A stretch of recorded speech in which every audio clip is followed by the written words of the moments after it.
Memba wa page ya Dr. Asili.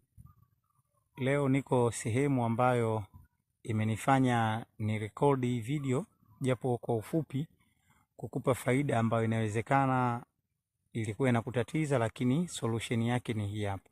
Kama una tatizo la meno yanauma, ganzi hivi meno, kilichokopo mbele yako hiki unachokiona, hii ni miembe, ni mingi sana. Sasa kama kuna mwembe, lakini ule mwembe wa asili, acha hii miembe ya kisasa. Kama una miembe, basi wewe chukua magome yale ya mwembe, yani magome, upate gome ungoe, kisha ngoa gome, kisha chemsha lile gome lako.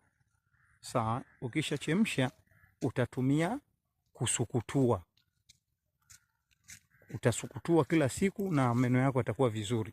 Nikisema gome nimbidi nisogee, manake na maanisha hapo utakata hapo kwenye magome. Lakini kama una tatizo la tumbo kuuma ama unaarisha lakini tumbo halikomi, chukua majani haya mwembe. Majani utayatumia kuyachemsha na utakuwa unakunywa, na uhakikishia tumbo lako hautoarisha tena, utakuwa vizuri. Na kama lilikuwa linauma, basi hilo tatizo la kuumwa litakuisha kabisa. Asante sana. Endelea kufuatilia page ya Dr. Asili kwa faida na elimu zaidi. Asanteni.